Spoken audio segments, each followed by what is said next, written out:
We have Dwight is going in for surgery on this Friday, and it's a significant surgery. Yes, it is. So we're gonna let him. We're gonna give him a little time today to talk about that. We all dealing with something. Oh, yeah. So much fun, isn't it? Yes, yeah. No, you get the opportunity. Yeah, congratulations. But well, let me see it, Will. So look, y'all that can see this. So look, this is they done turned the white into a white guy. They could have put a black, they could have put a brother right there. Hey, but look, so they're gonna do a trek, and go inside of his artery here and put a trek in there. And because he's saying that is blocked, plaque on both sides. He got a high percentage of blockage on both sides. Let me put it that way.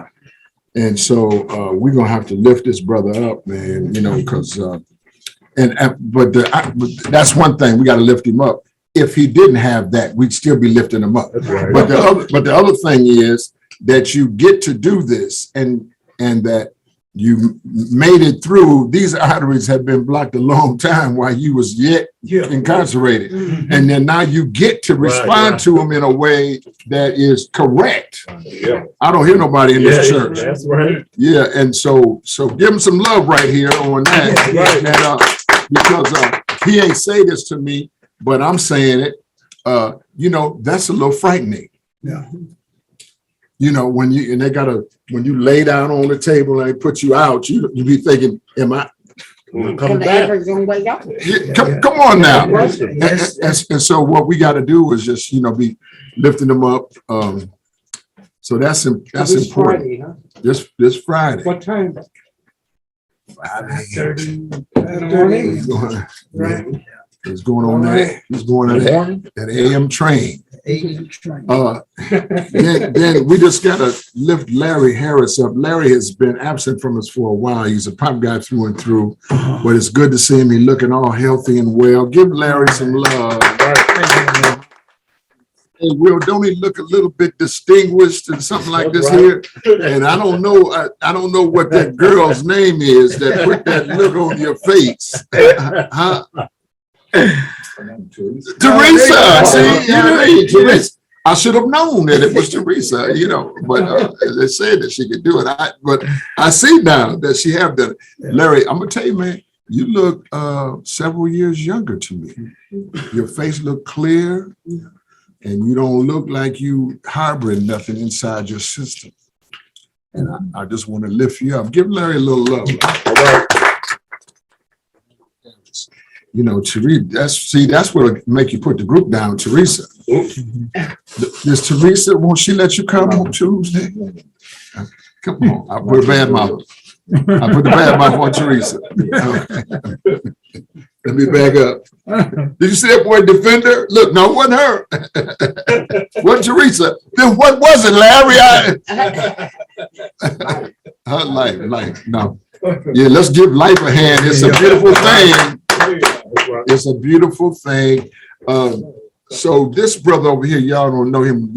He was here last week. Yeah. This is Brother Hart, Brother Kenneth Hart. Yeah. Don't he look better than he did last week? Yes. Kenneth, he was homeless and just struggling. And so, well, we don't have him in a home yet, but he's a guest. He's a guest over at POP, and I could already just see the difference in how you look from when I met you. And boy, if you find that tooth, boy, you'd be into something, man. I just lost it. That's good because I got to replace it. Okay. So give Kenneth a hand. He's looking much better. We working on something for Kenneth up at Freedom Works. And Kenneth went over there. He would have been there today, but with some jigger, he had weed. And we thinking weed is good just because people talk about weed is legal. Weed will make you sick. sit down and do nothing. And We to make you think that you're you'll be going. happy doing it. You'll be, yeah, right. It'll make you think that you got something going on. You ain't got nothing going on. You know, hey, wait a minute. And you be thinking, well, it relieves my pain and it relieves you of everything else too. I'm just saying.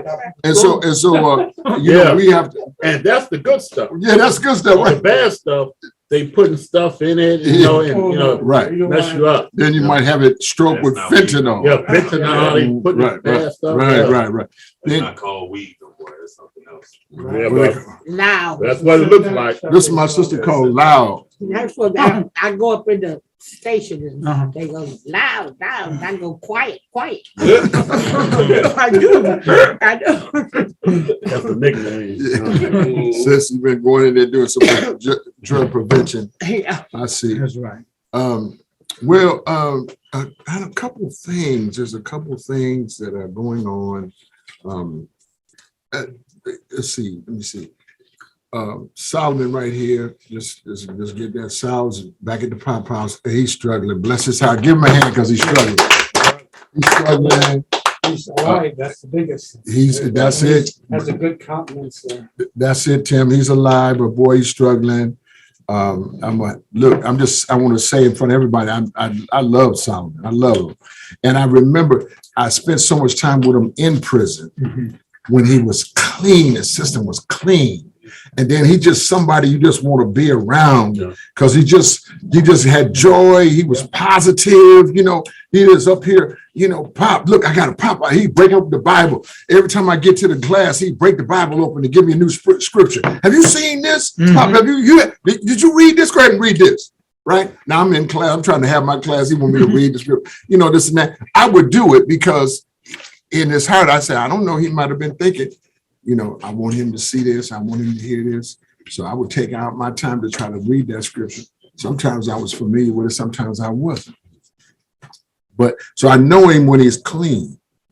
I know him when he's under structure. One thing about the penitentiary is it will put you under structure. And I'm going to tell you, structure isn't all bad. No. You see, because many of us, and like for myself, many of us grew up structureless. And sometimes it was by chance and sometimes it was by choice. But when you grow up structureless, it causes you to believe, listen to this, subconsciously, oh man, I feel like teaching all of a sudden. Subconscious, say subconsciously. Say conscious. Conscious is what you're listening at me to right now. Subconscious is the pieces of it that drip down in here. Yeah. See, and so subconsciously, you might be thinking, you know, that it's not bothering you, or consciously, but subconsciously, you don't have any boundaries. You don't know when to stop. It's quiet in the church now. You know why? Because I done hit the bell. See, when the bell is ringing, inside your head, it make your mouth shut up. See, when your subconscious gets poor habits, then your entire metaphysical system is working against you. You could think that it was drug or alcohol or any other things. But by that time, you've taught your own system that this is good for you. Yeah. And so now your system will drive your body to go after what you've been telling it is so good. Yes. This is why an alcoholic will get up early in the morning and get a drink. Yes. I don't hear nobody in here. It's true. Wait a minute. Look, some of the most organized folks in the community right here is the alcoholics. You see them early, and they got a shopping cart from Cub. Right. They're in your alleyway. Right. They're looking for anything you left over, any mistake that you made, any aluminum, anything that's not nailed down, they're looking for. By 8:30, they have got the cart full, went down to the aluminum place over here behind the bar, got a check.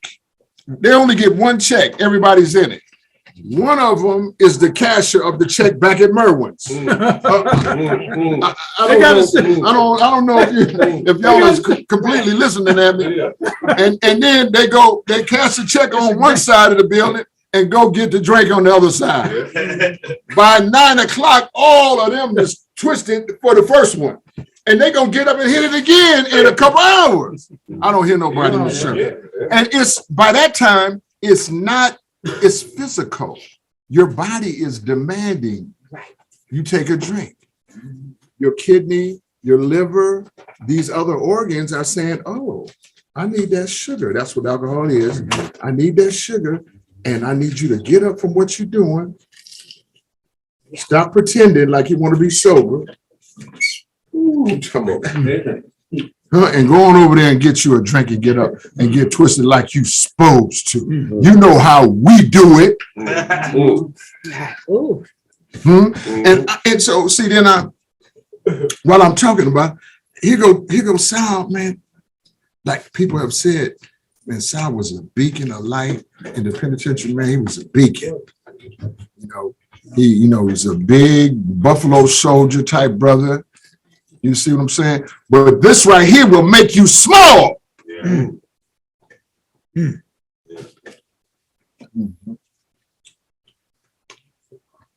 This is a loving what I'm doing. See, because I ain't no judge. No. Look, I don't believe right now none of you Negroes drank or use as much as me put together. I don't believe it. I don't believe it. So I up here know, or I'm already knowing, you get it, what it take to get free of that. That's right. I know you got me beat. Woo! I can't. Come on. House of rough. Come on, man. I know. Look. Yeah, you fixed it. Look. You see how I am now? I just want you to think about this 40 years ago. Just look at me. Look. Then subtract 40 years. Right? My hair is down to here. Yeah. Right? And my eyes then went red, blazing. Yeah. Man, a dog, they run the dogs off. You say, ooh, he's on something. Get back from him. Anyway, this is all love. See, because I'm just saying, ain't nobody in here perfect. Right. So, it's hard for him to get in here because he know he's out of line and I'm going to do this and that. And people want to run away from that. But the truth of the matter is you should have been run to it. It's them 2 or 3 meetings that you're supposed to have been to that would lift you up and muscle you up that you decided not to come to because you're afraid to face your reality. Well, Negro, you don't get to run away from reality. There's nothing in the book that says, oh, everybody got to face reality except for Solomon didn't. No. Your name ain't in that book. You have to face reality. I've seen you sober. I know what it takes. Structure will keep you sober. Fight for structure. Forget about alcohol. Fight for structure, and then it'll take care of itself. Structure means this, in case you don't understand what I'm talking about. I'm talking to everybody, by the way. Watch this. Structure means I get up at a certain time of the day. I may not have a job to go to or no designated location, but I gets up. And the first thing I do is I make up my bed. I'm gonna wait for all the amens down there because a few of you sitting here right now know you got a bed waiting on you that isn't made. But I'm gonna tell you the truth, man. It's the first thing I do when I get up every morning is make my bed up because it tells me I'm still able to accomplish my goals. If I can mess around here and just get my bed made up, it make me feel better. It seemed like it put my swag on me. Otherwise, I say, wait a minute, I left my swag someplace. When I come back in the room in the bedroom and it's all such and much, my swag ain't right. I don't feel right. Right. But when I make up that bed, and especially sometimes I just get in a mood where I'm like, I'm crispy with it, just, what I'm saying? Pillows fluffed what you jigger this and that. You just walk in my bedroom and plus I have flowers in my bedroom, fresh flowers every day. Yeah, okay. So it's a picture, just imagine. Here you go, the last black chorus. He said, a picture of blue. A picture that relates to you. This is what I'm trying to paint for you. A picture. Can you see a picture where you up here got your driver's license? You're driving yourself down the street. You can go where you want to go. You have a life here that you could be living. You are pissing it off. I mean that literally. And so see, I can't have all that dope fiend behavior in my house. I'm talking to anybody here. I'm just talking to anybody here. You can't tell me you can't stop using. I'm the wrong one for it. I'm not judging you. I'm just saying you can't pass that one by me. That's right. Now you may need to go to treatment. You may need to get some help. I'm good with that. I told Sal, I said, so I went in the bedroom last night. I looked in that bedroom, boy, it looked like to me a dog lived in it. I'm just loving you, man. I'm just loving you away from that behavior that doesn't belong to you. How you gonna come out the house and white on white anyway, and go back in your room look like black on black and black on the ugly side? Man,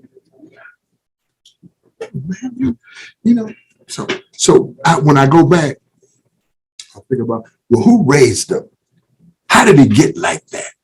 I would like to go back and open up peer through a window, a portal, and have a conversation with whoever that was. Then come back in time. I can't do it.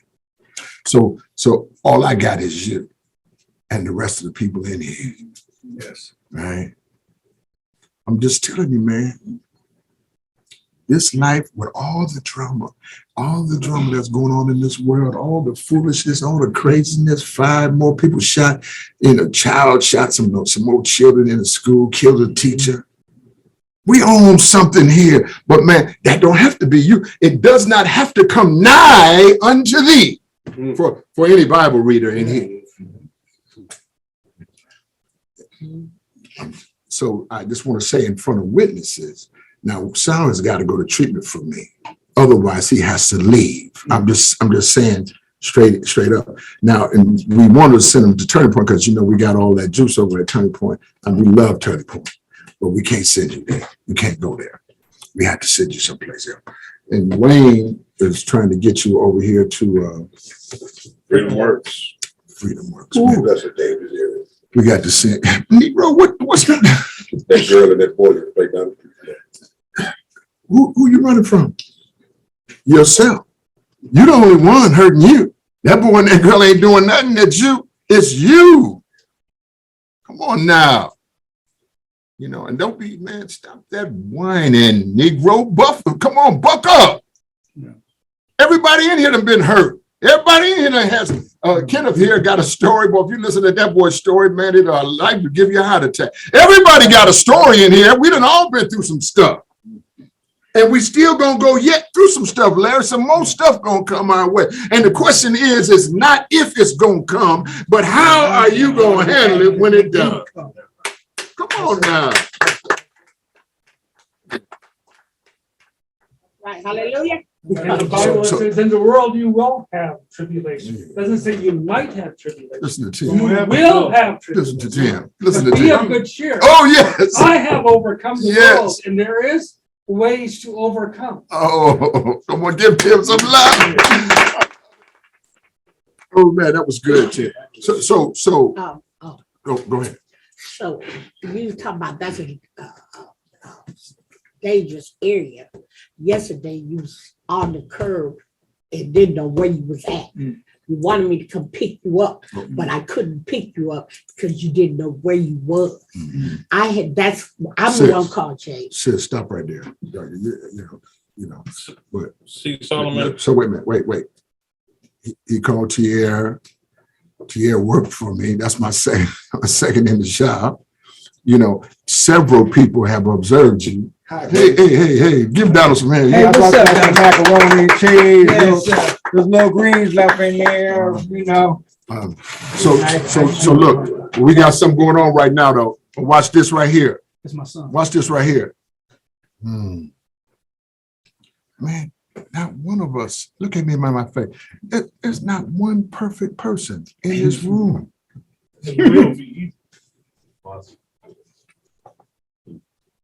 Not one.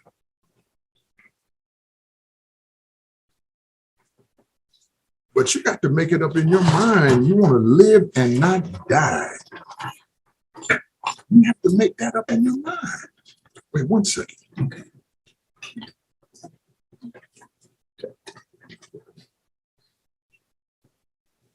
So this is just what we're doing here with Chris. I mean with Solomon, and Chris has been helpful. Can I say One something? second. You just came in the door. One second. Look at this. Now, Turning Point is out because they don't deal with SO. I forgot about that. It's an insurance thing. But Freedom Works, you know, we don't have the same relationship that we do with Turning Point, but we do have a relationship. We can make that work for you if you want it to work. But you have to get in there or someplace else. You have to get out of the house until you get sober. That's just what's up. Now, I don't want you to go back and think and go to sleep and think, oh, Papa, he's playing, you know, this and that. You're going to come up there to the door and you ain't going to be able to get in. I ain't playing.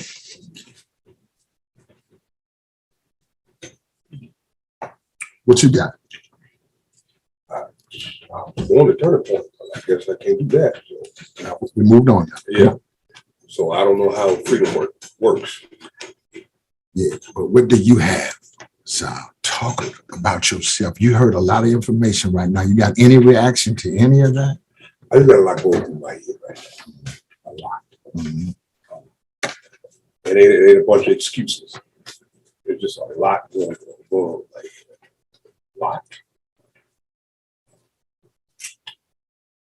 And you had said something earlier, that my doctor had said. Subconscious thing. He asked me, he said, how are you dealing with your PTSD? I forgot all about it. I forgot about it. How can I be dealing with it if I didn't remember? I forgot about it. And I could sit here and say all day long that the drinking comes up when I'm in my head too much. You know, it's a lot of stuff going on. And I'm not using that as no excuse. There's been a few times I've just been sitting there and I'm going to give me something good. So Just 1 minute. Go ahead. I don't know, Bob.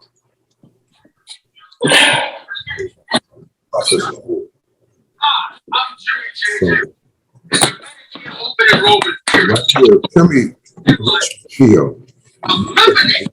Tell me what you feel. Transportation, meals, prescription. Disappointed. Okay. That's good. I'm gonna take 3. 1, 2, 3. I'll make it 4. Go in order. Say your name. So my name is Jamal Kling. I'm Howard D. Nice. Some of you know him, his oldest son. Give him a little hand. I'm on that same path I was, and I am, you know, and praise to God and help from my father, Shane Bryce here. They got me in Turning Point, and I disrespected them in the way I handled myself and my conduct with myself in there. But also with that, understood that, you know, they can only go so far. I need to take that action, make that action, and make things happen for myself as well, and try to get things established for myself. And for the grace of God, the guy that I got into it was at the Turning Point, got me into Bee's home. And Behold, it's given me opportunity if I stay there for 6 months, they'll let me, and I maintain my sobriety and, you know, follow the rules, that they'll help me establish in the house. You know, and, you know, for me, Give him a myself, hand for that. That's good. So about 2.5, almost 2 years ago, I was married. I remember that, you know, to a really wonderful woman that, you know, I still care about and have feelings for, but I also came out from my sexual orientation. It's changed, and it caused a little ripple in my life. Quite a bit. Well, quite a bit. You know, in that 2-year period, since 2019 December, just right after my birthday, I had relapsed. Job, house, wife, freedom, sobriety of 4 years, my sanity, my everything. Stop right there. Give him a hand for that. When I was little, I'm a little older. Donald was close to my age, and Curtis and I are the same age.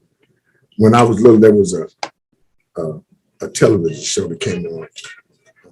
I'm sorry. Yeah. It was called The Naked City. Now, and TV was only in black and white then, but something about black and white is more vivid, more reality based. And so after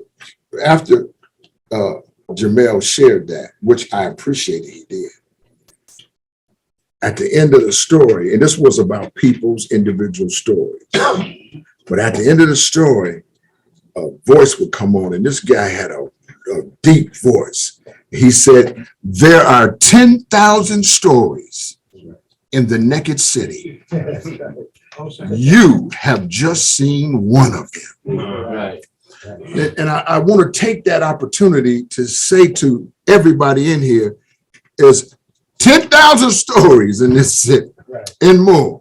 There's 1 million people in Minneapolis. You just one of them, and I don't want us to up here try to believe that we have the ownership of victimhood. Yeah, right. I don't hear nobody here. Right. Somebody say, I am not a victim. Now look. Now, people can come at you. This is true, and it's going to happen. But nobody can victimize you like you do yourself. Right.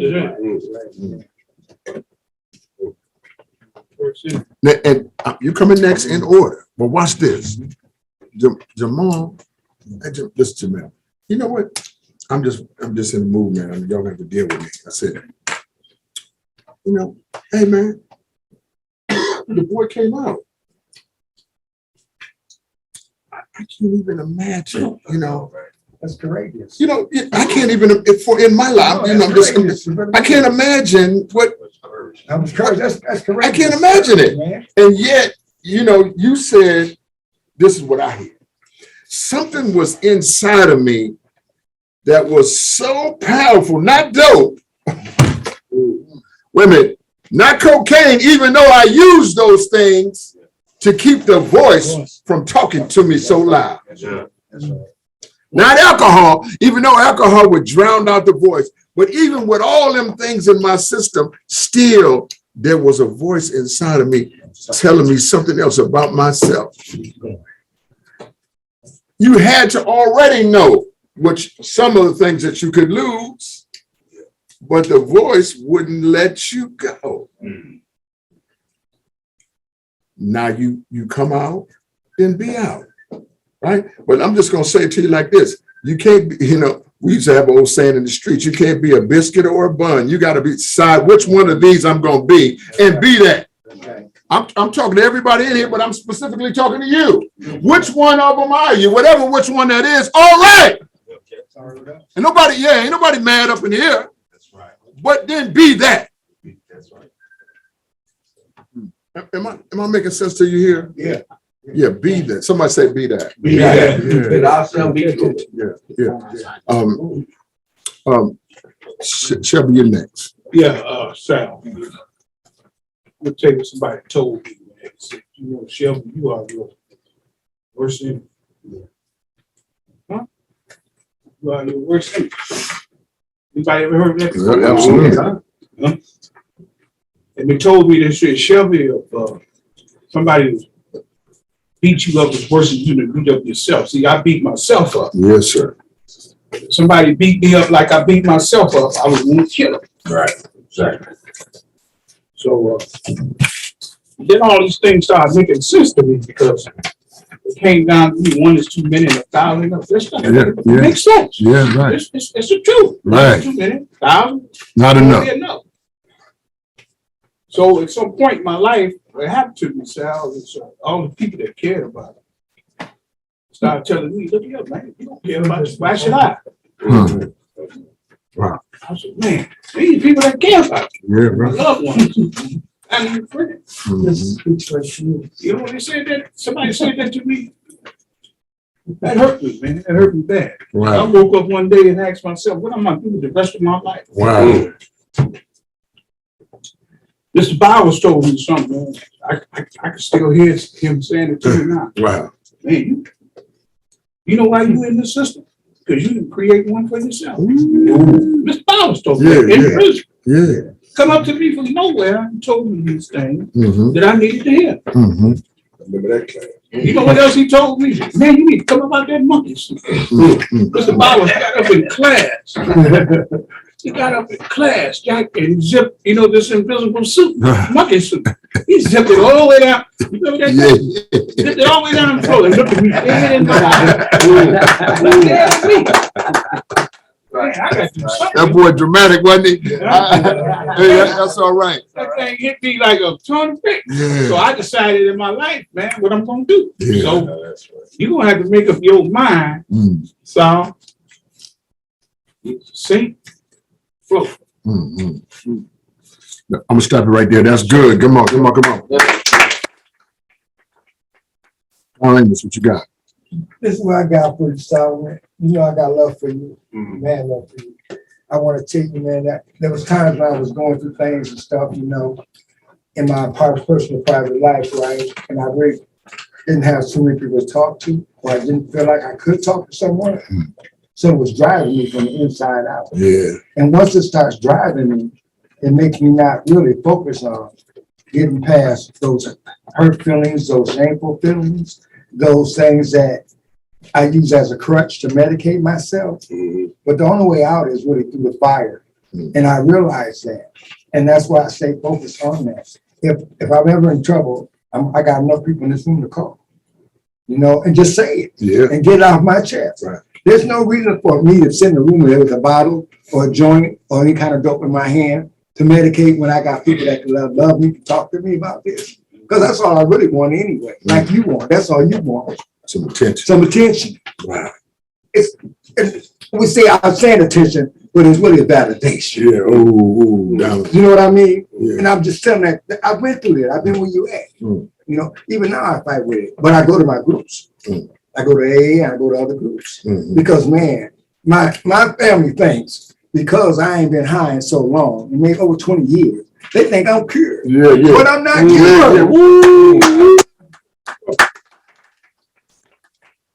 yeah.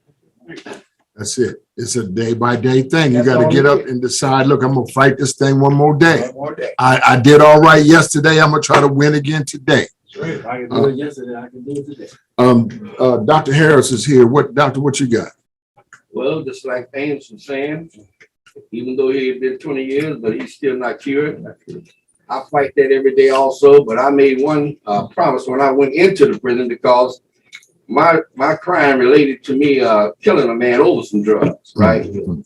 And I know if I ever went to the parole board and drugs was on my record for anything, they're gonna tell you, no, get out of here. So, Yeah, that's right. so for 17 years, I didn't smoke, didn't drink nothing, and did nothing else. But in that time, you know what I'm saying, I had grown immune to not wanting it either. Yeah. Okay.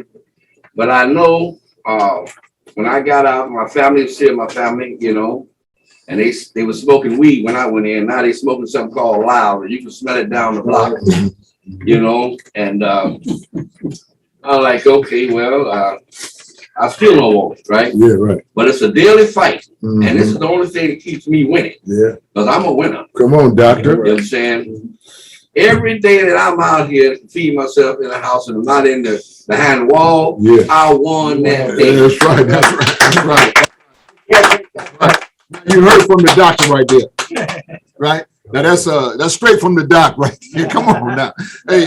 Hey, nobody could put it any better than that. You know what I mean? So all of a sudden this reading came up, and just we're gonna keep talking, but we're gonna slide into the reading, and then little Kenneth, I want you to read this out real loud. November 30th, you must begin wherever you are. Mhm. Like Jack Bowler. If you are waiting for something to happen before you begin what you want to do, it will never happen. If you are waiting to get something before you do what you say you want to do, you will never get started. If you are waiting for the right time, the right person, the right circumstances, you could be waiting forever. Right. How about this? What can you do right now? Mm-hmm. Can you write a letter? Make a call? Finish a plan? Structure a goal? Can you pick a name, paint a wall, ask a question, sweep a floor? Can you structure a schedule? Can you protect a date? Can you fulfill a promise? Can you read a book? Well, Can you stop doing all these things you do that keep you from doing the one thing you want to do? Can you pray? Can you sing? Can you dance right where you are? Whatever you can do, you better do it now. Now is all you have to work with. brother.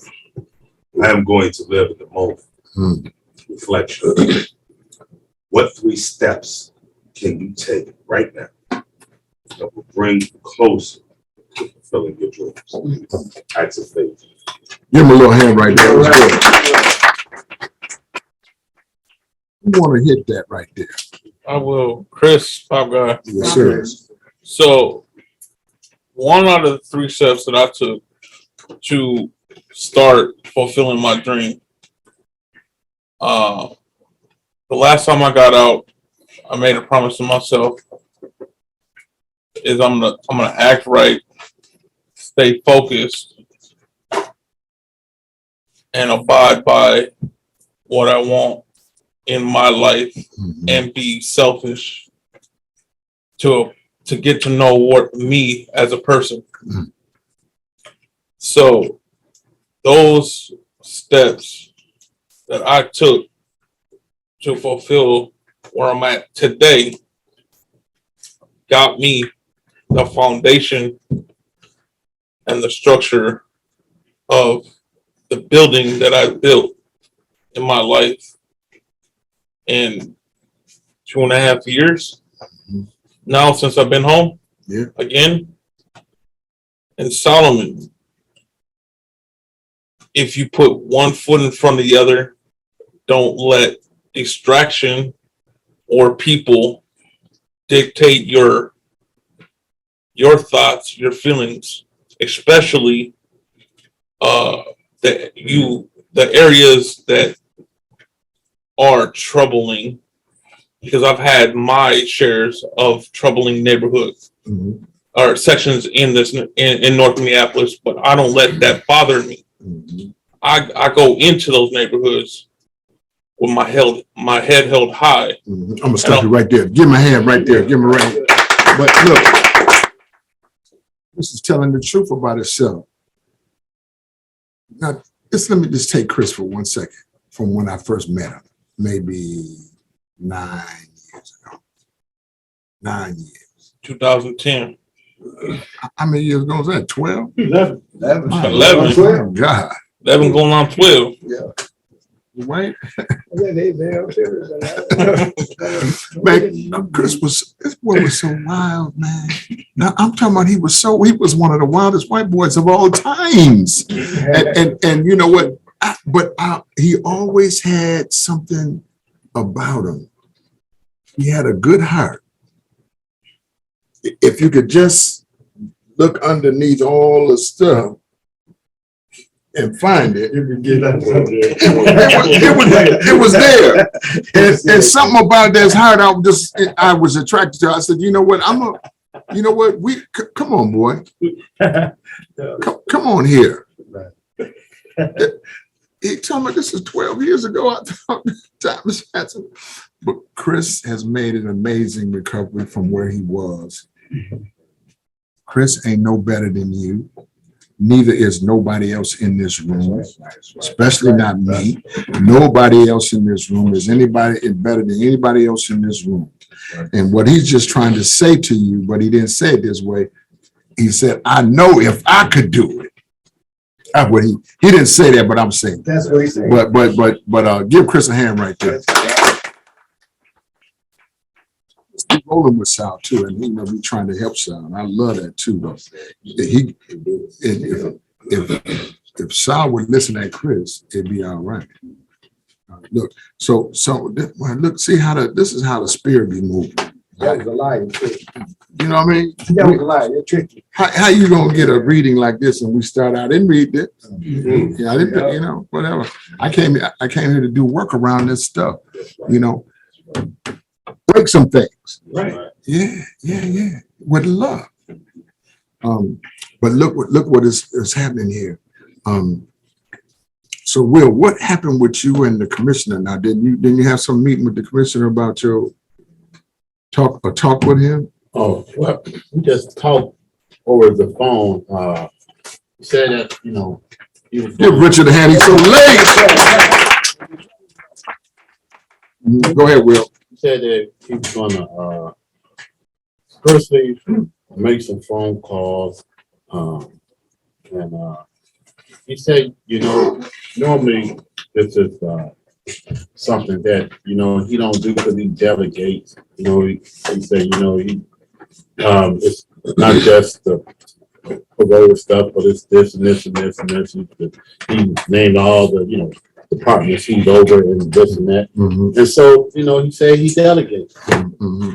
He said, but that he received apparently some inaccurate information regarding me. And he said, he's going to just personally look into it. You know what I'm saying? He said he's going to look into it and he's going to himself. He said he normally don't do that. He try to let folks, he try to let people who he placed in authority, to run their things. You know what I'm saying? And he tried not to get involved. And but he said he's going to, because he said that he received a letter from my parole officer that he said it confirmed everything I had told him, and he said he don't know why the information that came in was just so different from what was said. Yeah. And so he said he said he's gonna get involved. He asked me to be patient. He said he's telling me now. He said, look, man, just so we're clear, I'm with you with this. Okay. Good. He said I'm not opposing you, and I want you to know that I'm on board. Yeah. Miss Snell. Now I want y'all to catch this, what we're talking about here. I want you to know, we're talking about Will being able to get his rights restored as a lifer, which has never been done to my knowledge, yet in the state of Minnesota. So he's trying to get that done. That's what the conversation was. Now, It's the same conversation we're having with Solomon and Jamel. Except for, see, look, don't miss this. See, void of all that you described, there's possibility at the end of the tunnel. Things that people said could never be done are being discussed as being done. That's right, I do that all the time. But you can't take yourself out of the game. Right. You got to be in. Believing, wait a minute, that everything is being won or lost in this moment. That's not how the game is played. As a matter of fact, I'm gonna tell you something.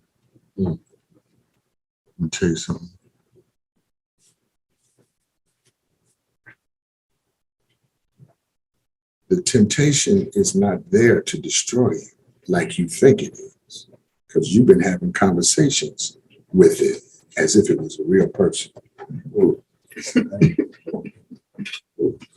Temptation is there to cause you to become so strong that nothing else could ever have authority over you in this way. And see, what you're doing is missing the message, right? Because we believe that opposition or temptation or enemy is or challenges are there to destroy us. And as a urban people, we're conditioned to believe that. We have a self-defense mechanism around that. So we can't really see that the challenge is to cause you to become so strong that nothing else like that can ever have you. And in case you don't believe what I'm telling you, the voice you're listening to now is the evidence of that thing.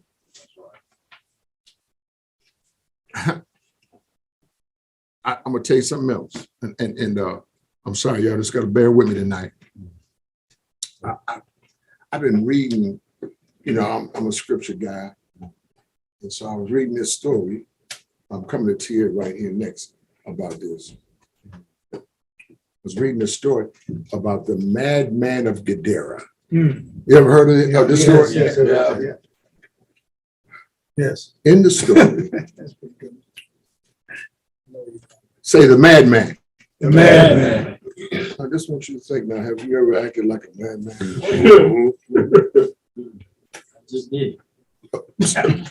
Oh God, well, here we coming to you. So what watch this. This is some stuff blowing my mind. The story right there tells you in the scripture, it's the story of the madman of Gadara. Okay. And so your focus is on the madman. Right. So Jesus is in the boat with the disciples, and there he tells them, let's get in the boat and go across to the other side. The other side is Gadara. Right. They don't peep that, so they just say, oh, well, you know, he been right so far, let's roll with him. They get in the boat, and before they can get to the other side, he falls asleep, or at least seemingly. While he's asleep, a storm raises up. Out of nowhere, it says a clear day. Yeah. But out of nowhere, just while you was walking down Broadway, wait a minute, a storm raised up, right? And it shook the boat, and it shook the brothers like a storm would do. It shook the brothers, and they woke him up and said, hey, man, don't you care that the storm is brewing in my life? Don't you care? Well, and he said this, he woke up and he said, oh ye of little faith. Let's take that for a minute. I see Dex in here coming. Come on, boy. Dexter, what's that? So that boy got a pretty leather coat on. He's trying to take it off quick before we see it. Watch this. Watch this. I'm trying to take you someplace. Just stay with me. Stay with me. Put that down. Watch this. Watch. Madman of Gadara. So then he raises up and says, "O ye of little faith," to the storm. To the storm. What is it that you believe? To the storm. Do you believe that he ain't big enough to get you through this? And he got you through how many years was that in penitentiary? Wait. Oh, wait. Help me. You believed him for 22 years, but you forgot about him on the way down Broadway when the storm came. Come on now. Huh? Yeah. That's right. Yeah. That's right. Watch this. Wait a minute. Somebody's saying amen over here. You can't see it through his mask though. Yeah. Watch me. Okay, watch. So then he get, hey Dex, so late. Give him a hand. It's so late.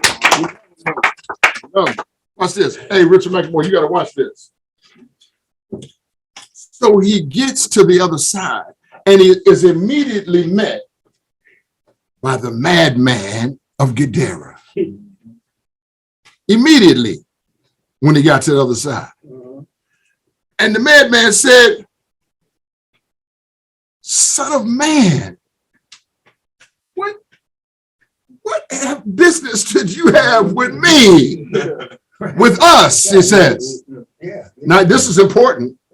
It said with us, say us. That means more than one, say more than one. More than one. And he said, this is what the man of God said, Emmanuel. He said, "What is your name, Negro?" That's right. This is what he said.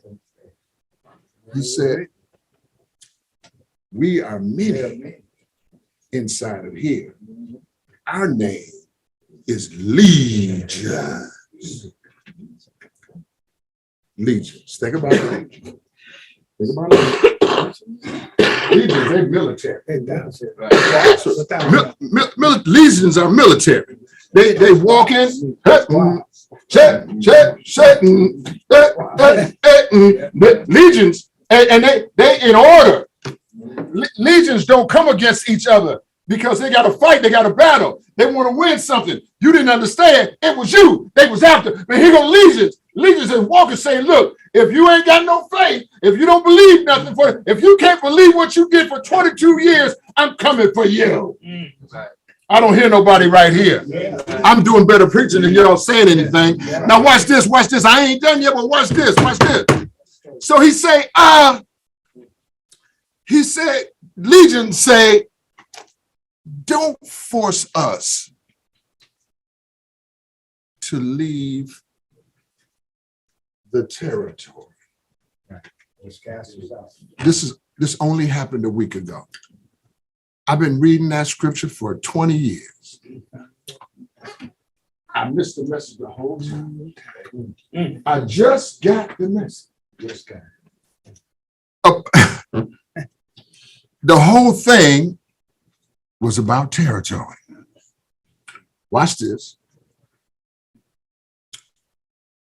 They said, don't make us leave the territory. Let us go into the swine. Cast us in the swine. So wait a minute. Now listen. They said, we know you gonna run us out. Yeah. That ain't the question. Right.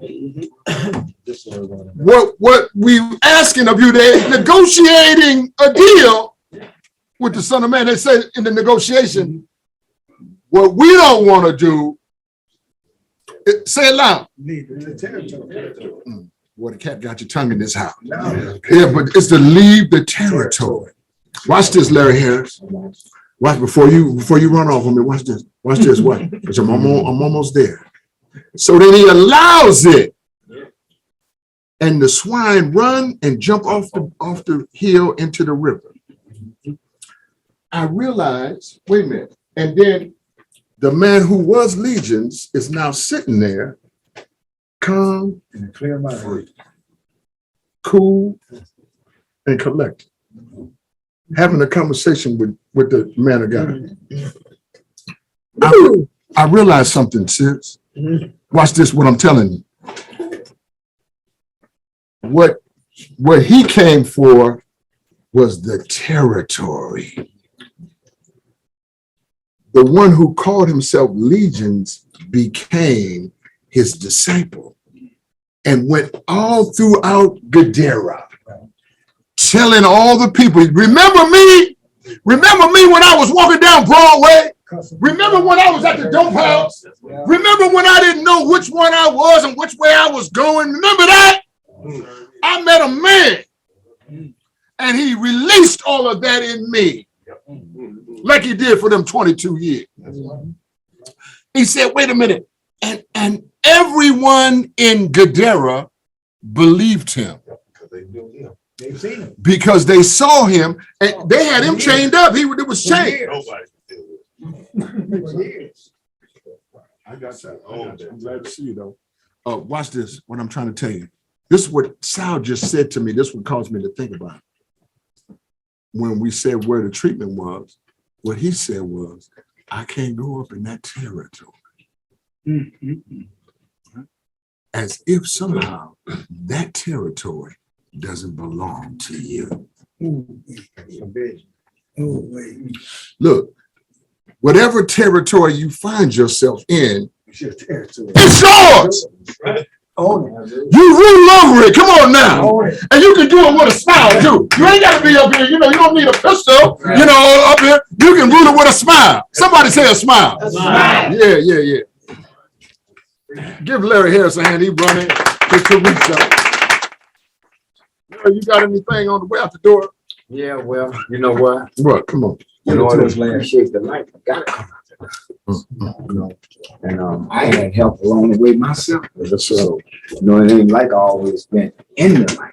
Right. So I'm able to step out of the balance.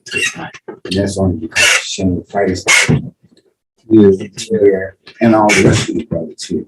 Charles, Solomon, we saw them together. So I know. Right. Mr. Baldwin, right? That's your name, right?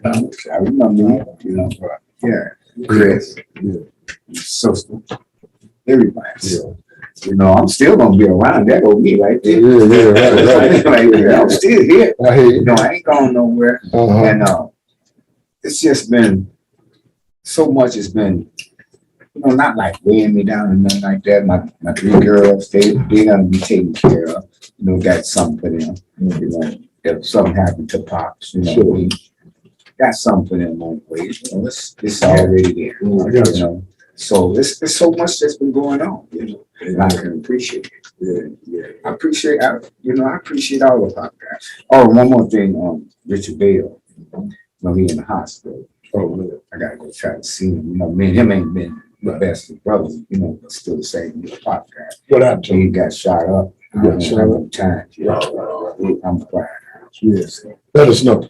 Yeah. All right. Give him some love right there.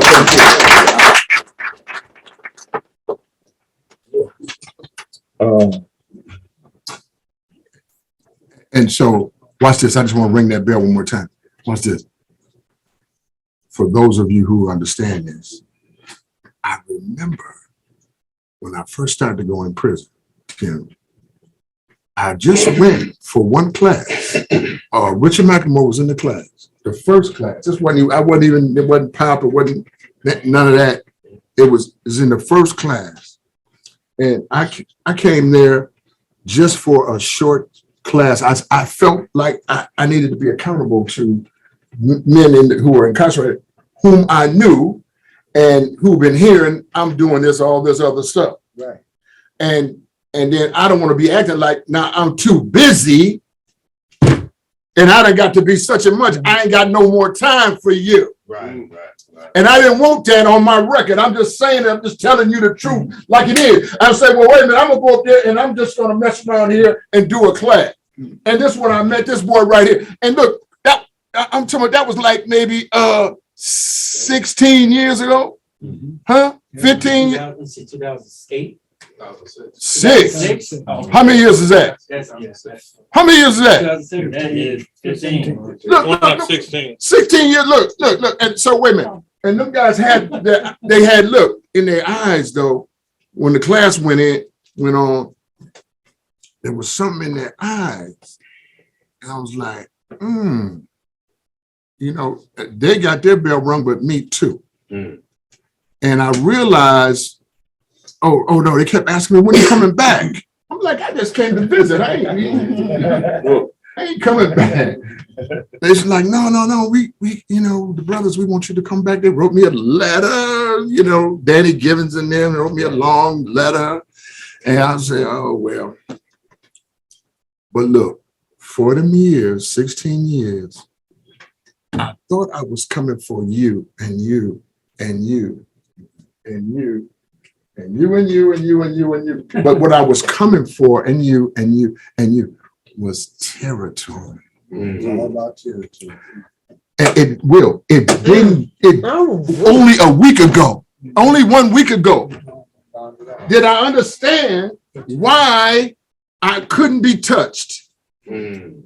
I had so many haters, huh? I had so many haters. They was calling me a cult and calling me all kind of names and all kind of stuff. You know how they do. But no matter what they tried to do, something would put them down. They would be moved out of the penitentiary. They'd be gone. Next thing I know, they were like, what happened to so-and-so? Yeah, I don't know. I had a guy, you know, take my badge. You know, I had a, you know, contractor badge. That opens up a door. I remember that. The guy took my badge. He said, you ain't supposed to have this. I said, well, what do you think? I issued it to myself. He looked, I'm looking him right in his face. He's like, give me that. You give me that badge. I could just watch him jiggy you right now. I'm just looking him right in me. Look, the next week, that was on a Thursday. The next Thursday, I came back. That guy got fired. And they had a new badge waiting for me at the desk when I got there. Say, wait a minute, just put it right here. Brother Saint, just wave the badge right over there by the door. And the big old door say, check it out. That was at Fairbout. Yeah, I remember that. Shoot. Last week, after 16 years, last week, I finally got it, Dwight. I was going after y'all because I was given territory, and we went in like that. Even now, the fumes of it still smoldering. They still calling and trying to holler, "Hey, Bob!" It was the whole thing was territory. What do? I'm gonna stop right there. I could go on. Did anybody get anything out of that? Yeah. So go ahead. Somebody else jump in. I'm tired. Can I ask a question? Go ahead. I know I got here late, you know, and I was hearing about Will's situation, man. That's big, man. Like, It is is. that a good move? I mean, like, you know, like, how's that looking? I mean, it looks good. I mean, he's saying the right things. You know how that goes. Yeah, man, that's what I'm right. asking, So it's right. saying, and you know, and I think I got momentum, you know, and it's looking good. And I'm pretty, I'm pretty confident with myself that it's going to get done. You know what I'm saying? At some point. I mean, I really believe that. You know what I'm saying? And he brought up the letter that I sent him. He said he's still having on his desk. You know, I thought about Pops. He said, you know, that was a real strong letter. He said, but he said, honestly, you know, he said, I'm glad you wrote it. And when he said, I thought about, you know, Pops, he said he was glad I wrote it because he said, you know, some things I said in the letter he just never considered, you know what I'm saying? And I forgot what I said in the letter, so don't ask me now. You know what I mean? But you know, I'm at a point, I don't know, man. I just think you know, I got patience, I really do, especially with myself and you know those around me. But I just think I'm at a point in my life that I'm just when I speak, I just speak one way. You know, it doesn't mean the other way is bad. It just means it's not for me to speak that way, right? When I speak a certain way, and I'm not going to change because if I change the way I speak, then I feel like I am, yeah, I'm not being authentic, right? For some time now, I felt like, I'm not just walking for myself, but I'm walking for those who can't get out of the situation that they're in. And I'm speaking for them, not so much with my words, but with my walk, my action, and that I owe it to them as well as myself to be authentic and speak truth to power whenever I can. And, and I can handle the consequences or the lack thereof. I got no issue with that. I refuse at this point of my life to be anything different. Okay, I just refuse to be. And so, it's so you love who you are. Right. I love who I am because I realize who I am is why I could be consistent in my walk because I'm not a punk. You know what I'm saying? That's right. And so, I wrote a strong letter. You know what I'm saying? But I told him, I said, one of the reasons why, I wrote that letter the way I wrote it, because I really feel like you're trying to make a difference. But I'm convinced you can't do it without the truth. You know what I'm saying? And so I wanted to share some perspectives with you that I don't think is being shared with you. So I wrote that letter. And now he can't say that he don't know because I told him. You know what I'm saying? Yes. And so, hey man. Well, let me give him some love. Now, watch this. Watch this. So now Tierre is a plaintiff against the state at the Minnesota State Supreme Court. Their petition is to have all the rights, voting rights, restored to all offenders as soon as they're released from prison. And so Tierre, and today he was in court. So I'm gonna let Tierre give us an update on what that was. Let's give him a hand first. Pop guy. What's up? Yeah, man. It was. I'm gonna be honest. It was a tense back and forth. It was intense. You was up? Back and I forth. watched it though. They, there was out of all the justices, it was a black female justice that was tearing our. She was poking as many holes in our argument as possible, but when the tables were flipped, she gave that same energy to the Secretary of State. And, they admitted that, it disproportionately affected people of color. You can't deny because we're harassed.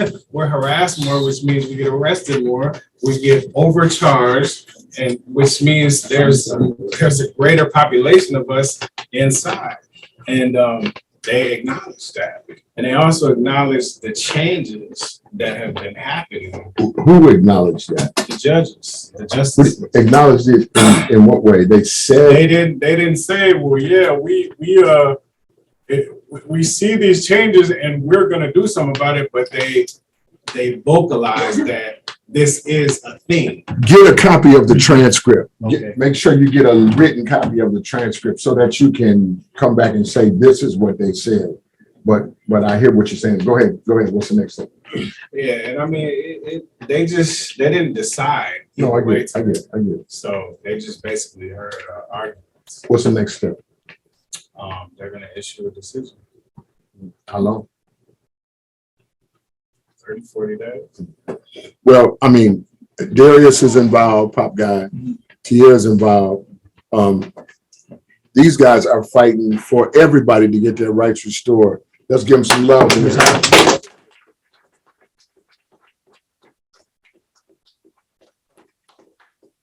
Just want to be clear.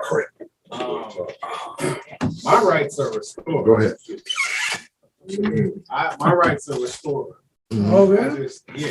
Congratulations. But We still gonna keep our foot on that neck. That's it, that's it, that's it. Most definitely. Well, that's it. Tia, good work, man. That's amazing. That's amazing. Maybe it might be just your first time, it may not be your last, you know what I mean?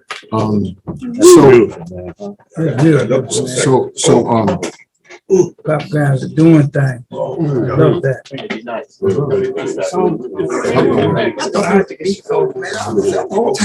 Who has it? Does Jason take it? You did good. Keep working on that. All right. Y'all can give me excuse to say I caught a crap myself. So look here, look like we done took a little unofficial break or whatever. This must be halftime. You've been holding up the cake. You've been holding up the cake. You had a cake possible like Yeah, that. absolutely. Hey, you know, it might be better if y'all do split, half so that everybody could have some, whatever. So anyway, does anybody, Ananias, what you got? What you thinking? You done heard all of this? Matter of fact, look at Mac. Mac, TX done got Mac out there. Are y'all driving the truck? Well, I'm down my own vehicle. Okay. Make delivering packages? Yes, yes, Give him a hand. I'm gonna give that break.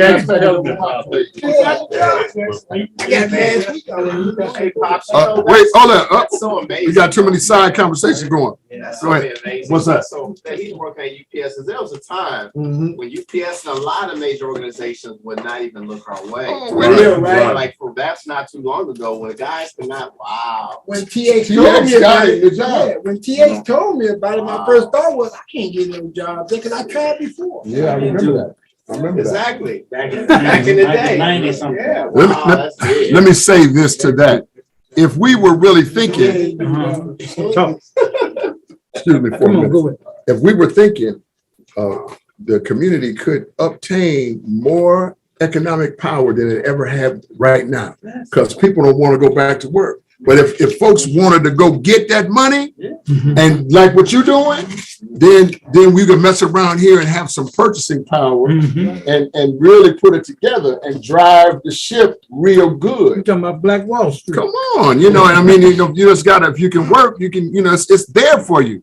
And they're making some exceptions that they wasn't making, once upon a time, But anyway, somebody else got, Ananias, what you got? Let's give him some.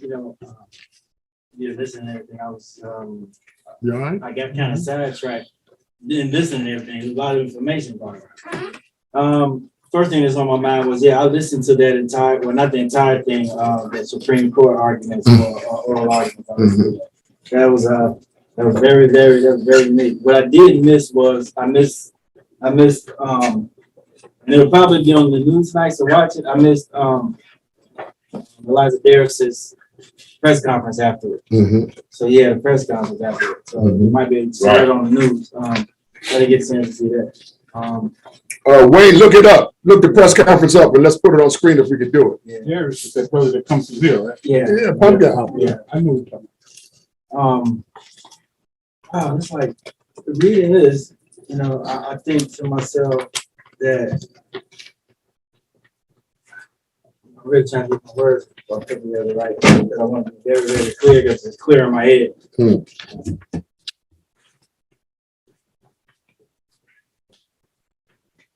I realized that everything that you taught us from day one,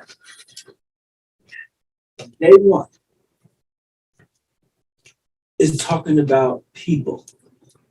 Because the things that affect us in our lives, they're not really things. It's people that might do things, but it's people. I'm a person. So when you said your greatest enemy was yourself, I was my greatest enemy. The things that affect us the most are not things, it is the things that people do. People make us feel a certain way about what they say and about what they do. People make us think a certain way by the information that they share or the things that they do, so on and so forth. So I was dealing with people.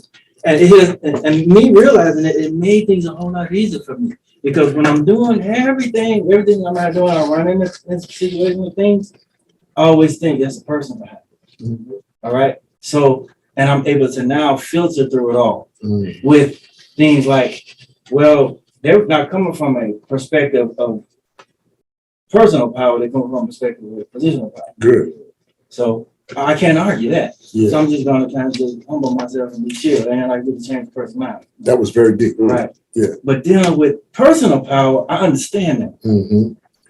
Now I have you're on a level playing field. That's I know how to good. talk to you. Very deep. I know how to- And now let me just, I got to unpack that comment because it was so deep. And it really, I get excited to hear you use that teaching in that context. So what we teach in classes is different types of power. Personal power and Positional power. yeah. Some people are just in certain positions, like at the church. Yeah. Some people are in positional power. They have positions, right? But you are still in personal power. As long as you're using your personal power correctly and wisely, it will influence and make way for you in positional power and operational authority. This really what Will has just talked about. Exactly. You know, he's saying, I got my personal power. That's right. Well, positionally, however, that ain't enough to get back what we covet. And to be honest with you, most of us in this room, we never coveted our rights when we was young folks. I didn't. It was only after they had been taken away do you somehow begin to realize what you sacrificed in the first place. I'll wait for all the amens to die down. And now it's worth fighting for, right? And because you have positioned yourself with your personal power, well, it's making a dent in what was formerly known as positional power. But positional power is changing. This is your point. For sometimes the reasons they change is not all the way you would want it to be. They got the other reasons why the economy is forcing this. It's becoming too costly to incarcerate people the way they were before. Now it's breaking economies. And so now they got to figure out a way. I'm just telling you the truth. They got to figure out a way to let you go from that hole they had over your neck. And they're taking you through a process under with which, and now here at the Supreme Court, you know, and the sister who Tierra described is a friend to my wife and I. You know, we know her well, and she knows exactly what she's doing. And she positioned her argument first as the aggressor, and then turned it around and went back the other way. Look, right in front of their face. Ain't that beautiful? You know, ain't that beautiful? She used her personal power in positional places. So see, now up here, and I'm gonna make one more point and I'll stop. This is what we got to wrestle with. In 2022, we had a motto for 2021. What was the motto? No more game. Thank you. No game. No game. Now look, say it again. Everybody say it. No game. Yeah, no games in 2021. No games. If you had been here with me, you would have this in your spirit. But no games. No games. But in 2022, we're gonna talk about a man and his money. The whole year, we're gonna spend time talking about a man and his money. The money you have, the money you don't have, the money you want, the money you don't want. We gotta up here, we gotta create an environment where the discussion of money is not foreign or strange, but we are comfortable talking about money and what does it mean to have it or desire it or go for it. I'm gonna give you an example. We're gonna bring in guests. We're gonna, won't be just me or this and that. But I ain't no broke. Okay. But watch this. I'm gonna show you one thing. I'm gonna show you this is short. It's gonna be short. for, in 20, now I'm getting older. And so now I'm looking at things different. I feel good, I'm healthy, I feel young, and my mind is still young, but I'm chronologically, I'm getting ready to have another birthday here. I'm like, hey, hold up, I just had one, I ain't in no hurry for no birthday now, you know what I mean? Dr. Harris, I'm gonna wait for all the 8 minutes to die. But watch this. We gotta start working the percentages. Say percentages. Percentages. Okay. So this is what I sometimes talk to Donald, my lifers who are able to, I want them to work somewhere at least 10 straight years. This is why I say that. And there are other ways to make money, but I'm just making this particular point. So my life has been gone so long. I've been gone 20 to 30, somewhere between 20 and 38 years. So chronologically, the clock is working against you. Right. Now, the one thing about prison, it does like heroin. It is a preservative. Heroin is a drug that preserves. It causes your face to start looking younger and younger, even though you're getting sicker and sicker. Prison will cause you, it'll just preserves the aging process.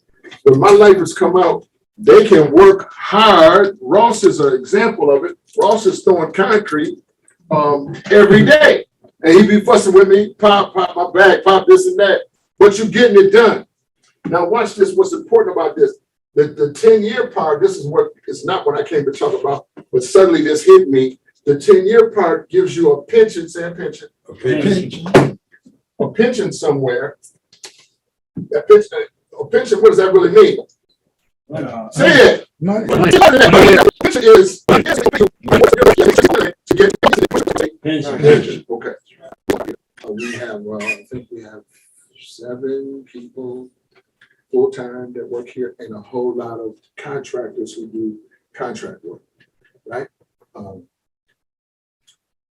So we don't have a pension plan yet.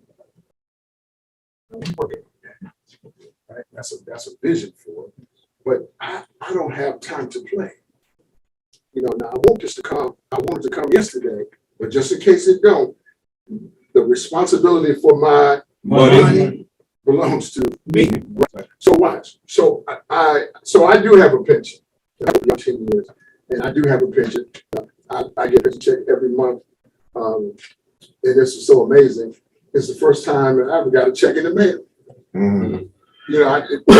Except for taxes. They send me taxes in the mail. But so I think I got the check pension for the last 10 months. The pension's about $2,200 a month. Really? Times 12, how much is that? 24. So that's 24. Look, that's what I'm saying. Yeah. Plus, this is 24. I just want you to say the word right. You come to group sometimes and you think we just want to talk about using. But the truth of the matter is more fun when you're talking about money. Yeah.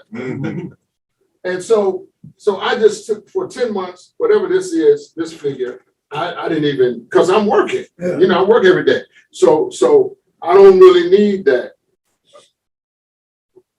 What? Money. 24,000. 24,000. Yeah. 26.4. Okay, I'll take that. Yeah. So I really don't need it, for right now. But because I don't have a from here, where I've done really the bulk of my work, the territory I've been given, I've been faithful over it. And so this now is the bulk of my work. So I have to utilize my own money and my own to make sure I have that provides a for my life in the late show. Okay.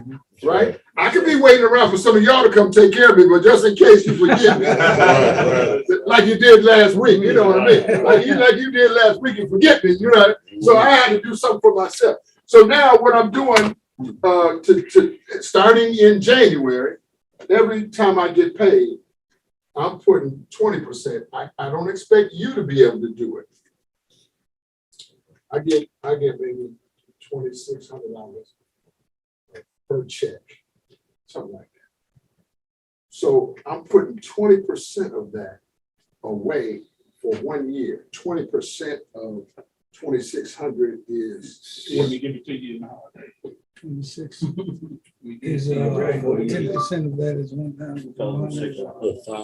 20, 5,000 something. 5,200, something like that. Yeah, 5,000 is something. 5,200. Yeah, no. 3,200.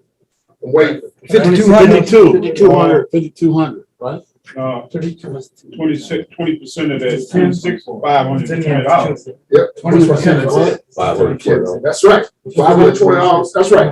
So wait. So wait. That's a month. Just a minute, Tim. Wait. So this is a month. Let's multiply that times 12. 12. 5,200. $6,240. Now watch this. The $6,240. Then I'm going to take this and invest. Say invest. Yes. So I'm looking at stuff. I'm looking at Bitcoin. I don't understand it completely, but I'm looking at it. Say looking. Looking. Yeah, I can look. Keep just look. That's you talking.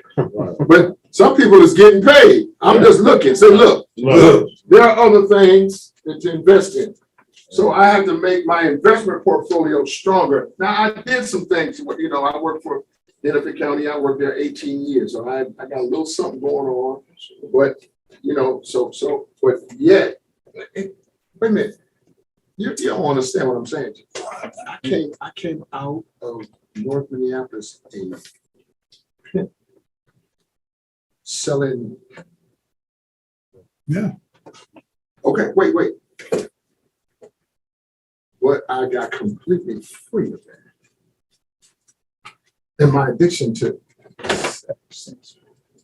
y'all ain't hear me. I'm just trying to tell you the truth. Look at me, Tim. Look. Stop that. Stop. Watch this and look at me. But somehow I became a government employee. Who does that? We do. So wait a minute. Wait, watch this. So for pop guy number one to become, I had to come out of some things I was in. Right. But look, when I was living this other life, I have expensive tastes. I never abandoned that. I just stopped doing all the stuff I was doing again. Don't be mad at me. I'm trying to help you because see, I know you want things. You want to have things, and there's nothing wrong with that. But in order to do that, you got to be thinking about your Money. Yeah, you're paying rent someplace. If you're a renter, or if you're a mortgage payer, it's 30 days. Your mortgage is 2,200. Let's say, and you gotta divide that by 30. That tells you how much money you got to make per day in order to keep that roof over your head. I don't hear nobody. So, but when I'm gonna go back to this is what I'm gonna tell you. But we're gonna be talking about this all year long, and we're gonna be soulful about it. But now I'm taking 20%, but you can take 10% and pay yourself. Say, pay myself. Pay myself. Say, I'm worthy. I'm worthy. Say, I'm working. I'm working. I'm gonna pay my. I'm gonna pay myself. So if you take 10% of what you make per week or per check, and you put that away. Now, before you get to that, I want you to say, I'm gonna go over this again. Everybody should have $1,000 cash that they can put their hands on right now, right this second. Some of you can do it, but every pop guy, by the time we get to the end of the year, every pop guy is going to have heard this so many times, you're going to feel stupid and crazy if you ain't got $1,000 in there. Yeah. And I ain't trying to hate. I'm just saying, You know, a man in his money is soon departed. And so if you don't mess around there and have you, right, a man is a fool. So watch this. We want to get to that first. This is emergency money. Emergency money, right? You know, I used to talk to y'all about $100 bill. Oh no, y'all, wait a minute, I'm ready to have a heart attack. That's none that came in the building. That's not, wait a minute, wait a minute. Wait a minute, I'm coming, wait, I'm coming. Get better hand, get better hand. Something? Oh, yeah, I got a lot. I got a lot of this. Okay, so y'all, give Jamil a hand right here. Give him a All hand.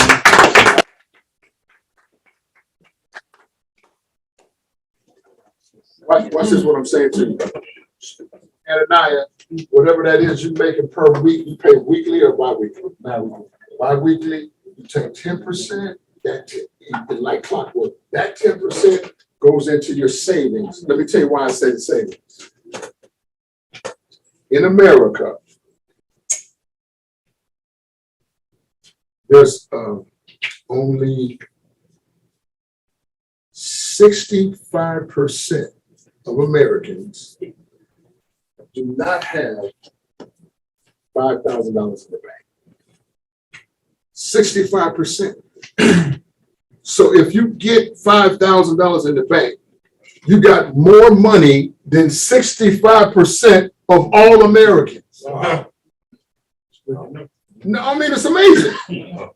Right? So look, I'm just, you know, I'm someplace else, you know, but I needed that figure to say, where do I stand in all of this? Right?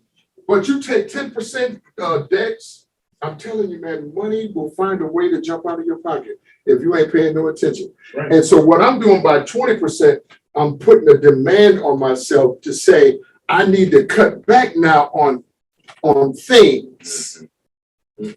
And I have things. That makes it easier for me to cut back. I was up here looking at another Rolls Royce, you know, because I have expensive tastes. Look at me in my face. I already own the old Rolls Royce, paid for it. Look what I'm saying to you. I don't need to rush out and flip, even though I kind of want to. I want to jump. I went and found this 07 Phantom.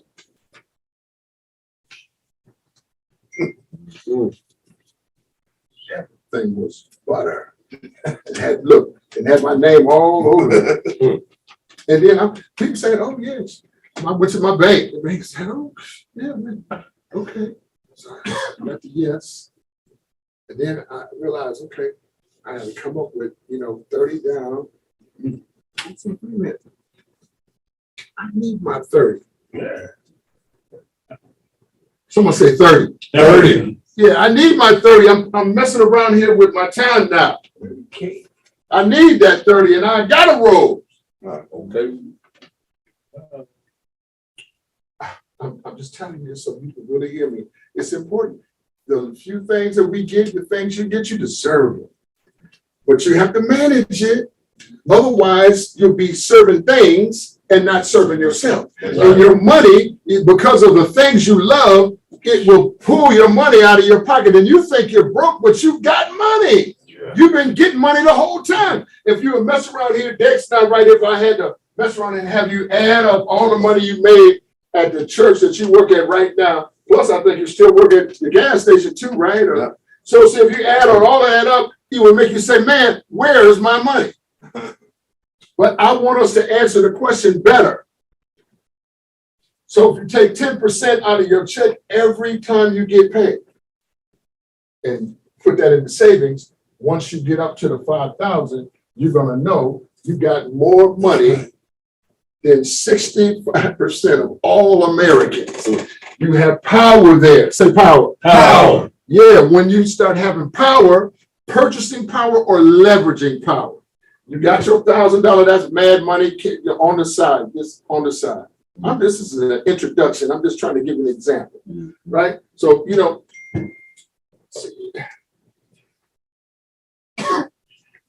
dear God,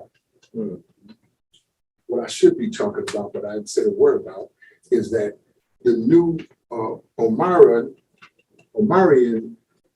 virus is so powerful, more powerful than Delta.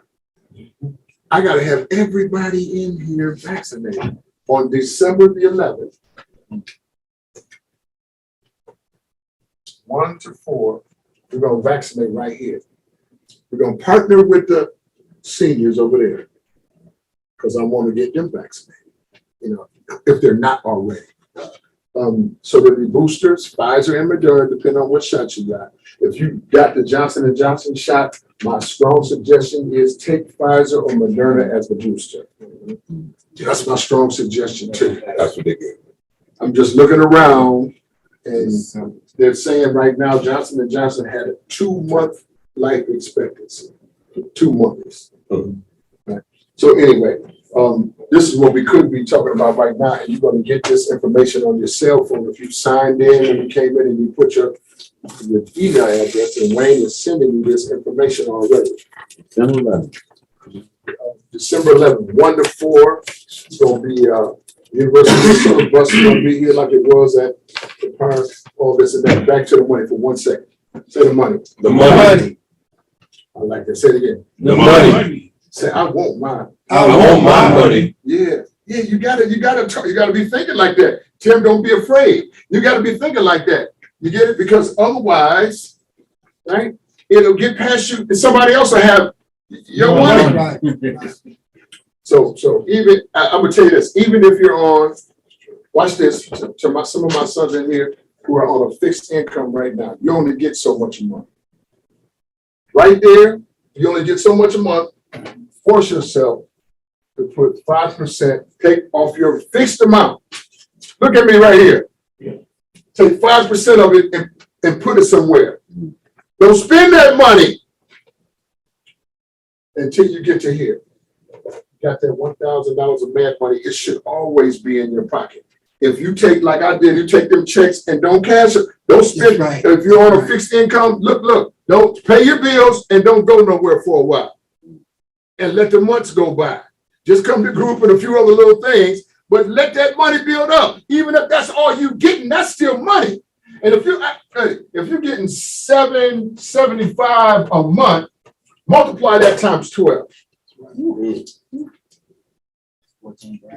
So you're still getting $14,000 a year.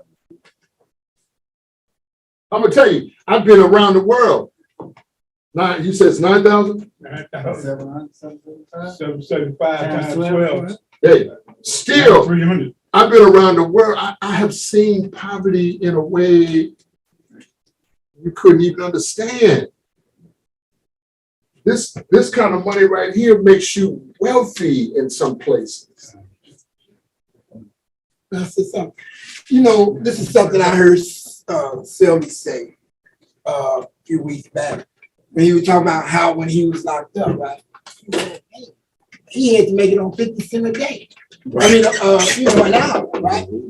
I mean, when I came out, I took this. I had the same mentality. I say, well, man, if I had to make it on 50 cents in there, right? And I said, especially because I was in different programs until I got my own place, right? I said, man, look, state paying for me to be here. So I took that opportunity to do like you were saying about the checks, right? Right. But I saved every penny. But two things that I want to say, because when you were saying, man, that 30, shoot, I got to look at this. But one thing that I really thrive on all the time now is that something that I heard, and they say the key to happiness is to be content with what you have. Right. But you don't stop striving for what you want. Right, that's right. You don't, and I don't, and I'm continuing. So to be honest with you, when this COVID hit, I'm gonna tell you, they were paying people left and right to sit home and do everything. So I sat home, I collect all kinds of checks, and guess what? Truth is, I still got a few of them. Good, that's good. I mean, I'm just saying because I'm saying that that, man, I understood what you said, and it put me in a good spot so I can say that. Good. I'm past that 65%. That's good. That's right. Now, come on. And that's an important thing to know. So we're going to talk about that 65% of Americans who have less than 5,000, and many times it's just a couple $100 in the bank. Well, see, that's where we were, but not where we're going to be. Right. So for the year, we want to talk, and the way you got to get there is no games. Somebody say no games. No games. Mhm. So when we stop playing games with ourselves and start thinking critically about our money, what we're doing with it,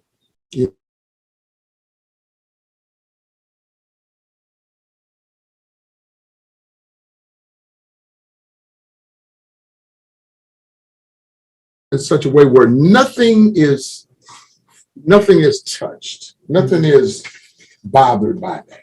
And I am used to, I want to have, Will went through kind of one time when DLC fell out with me, they owed me $30,000, right? And what I didn't really realize, and this really taught me something, because when somebody owe you 30, so then I still have to, I have a lifestyle and bill paying at this level. Responsibilities. And so when somebody owe you 30, that's taken out of the flow of that.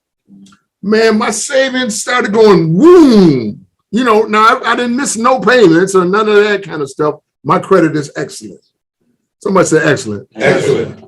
Yeah, I'm talking about the 800 stuff. That's what I want for you. That's why we're going to talk about this kind of stuff. You need to be feeling some kind of way if you down there in them 500s or something like this in here. You need to feel some kind of way about that. Because you can do some things. We're going to bring the people in to help repair that credit. But listen at what I'm telling you. When I mess around there and my cash money depleted, we got what, 4 or 5 houses and all kind of cars and this place and all kind of work jigger. And then I got, the 30 ain't there. Now I still got to pay all of that. Right? And it was rough. It was rough, man. It was rough, man. And it all worked out, and they ended up, settling and apologizing and all these different things. But it taught me something. That's not enough for me to manage all of my responsibilities. 30 is not enough. 30 in reserve, 50 in reserve is not enough. This is for me. I'm talking about myself. It's not enough because if one of these things don't go right, then everybody else, I take, Rob or Peter to pay Paul type of deal, and slowly whatever your cash is at, it's depleted. Yeah. So what we want to look at, we're going to have everybody do an assessment, over the year of 2022. This is going to take some time. I'm just setting it up for you right now. I'm just introducing it. But over the year of 2022, what we want to do is be pop guys, but not be broke. Amen. Right. Say we pop guys. We pop guys. And we ain't broke. And we ain't broke. Yeah. I love that. What did that boy say? You ain't talking to, I might be not talking to no gold digger, but you ain't talking to no broke Negro. Yeah. And I want us to be that way as men. Right. Have something in reserve. Have something in reserve. The time for all of this other stuff is come and gone. That ship has sailed now. Right. And so what we got to up here do now is figure out how do we position ourselves to think positively, critically about money, right? So this whole year, we're going to have people coming. We're going to have little seminars. We're going to still get at what we got to get at. Look like right now, don't it seem like we had like 3 groups in one? Yeah. But because we done got now to where we're comfortable with each other, we can do a lot of business in a 2.5 hour period of time. So now we got to maximize that time. This is our territory. And inside of our territory, we have to get fed so that we can make it outside of this territory. Each one of you go out into your own territory. And we want to rule over that in a good way. Right. Yeah. Come on. Yeah, so anybody got something on that? Come on. What is it? Credit score. That's your credit 761? Credit Give me a hand. That's up there. I've only been home since February 2018. Mhm. All right. So my oldest credit line is dead old. Mhm. See what I'm saying? So what I'm saying is like, Your anchor. right. It's like that's my age. So I have my oldest credit is 4 years. I have not opened up any other lines of credit in 2 years. Mhm. I keep my credit I keep the usage under 30%. Good. And I have a credit line of about $10,000. Mhm. There you go. You know There what you I'm go. saying? There you So go. I can afford to, like, if I get my transmission rebuilt, Yeah. I can do it without even having my credit score impacted by going over 30%. Yeah. Oh, So good. I've just Good. been working really, really hard to keep everything at, you know what I mean? I love it, man. I Yeah. love it. So, yeah. I love So, it. And what it says to me, you've been listening all this time, that we're just not up here, wasting our time here. We trying to be some, Yeah. get somewhere and do things, you know what I mean? And so, I'm just gonna throw something out. If we pooled our money, we could buy a building. Yes. Watch this. If we pooled our money, and man, see, I'm gonna tell you something. I don't have people closer to me than y'all. Now, and some of y'all have spent more time with me than others. But you know what? We could buy a building. Tim. I mean, Tim, look. We could buy a building. I mean, we could do it now, to be honest with you. But so I need everybody to be situated. Yeah. And we went in on a building, could be apartment, these apartment buildings. I don't know where they finding all these people at, but every time I look up, there's a new apartment building somewhere. And then about 2 months after that, the parking lot is full of cars. Yeah. And now, is that just me or do you see it too? No, See, he said he's on the roof with the roof on. So I'm saying, look, well, what about if we just up here became a conglomerate, with cash and credit, and visualize the building, either rehabbing an old one or building from the ground up. And then we can house our own selves. Then we got to watch how this, if we owned a building and then we sat right here in the room and said, all right, tell me what people can't do in this building. I bet you none of the stuff that you now do would you allow to do In your building. in your building. Say my building. My building. Yeah, ooh, that's how it, and you know what? If they was had a big old thing out there that said the pot building. Yes. One. And if you say one, that means somebody must be thinking about another one. But you can't be that way if you ain't rolling, and even if you're on a fixed income, you got to manage it better. It's hard, but hit every whatchamajigger, food shelf, all them different things that they're doing to augment. They got something out here now for seniors who are on a fixed income where you can get a little cash card that pays you so much money a month. I qualify for it, but I don't even, you know what I mean? So I'm just telling you. Yeah. Then you can augment your dollars. So all you're really paying for is your rent, your phone, and your TV, and everything else you're keeping in your pocket so that you have some power. If you look around and if you're living in a senior building, look at the people around you. You think everybody's like you. But if you look carefully, you're gonna see some people, they ain't hurting for nothing. They ain't, you can see right when they're walking with a swag that says, I ain't right. This is what we gotta cut through now. On the other side of your operation, and you back in the work, your recovery and back in the work field and all of this. This where we gotta get to so that we're really strong. I've been working on this part and this part for 16 years.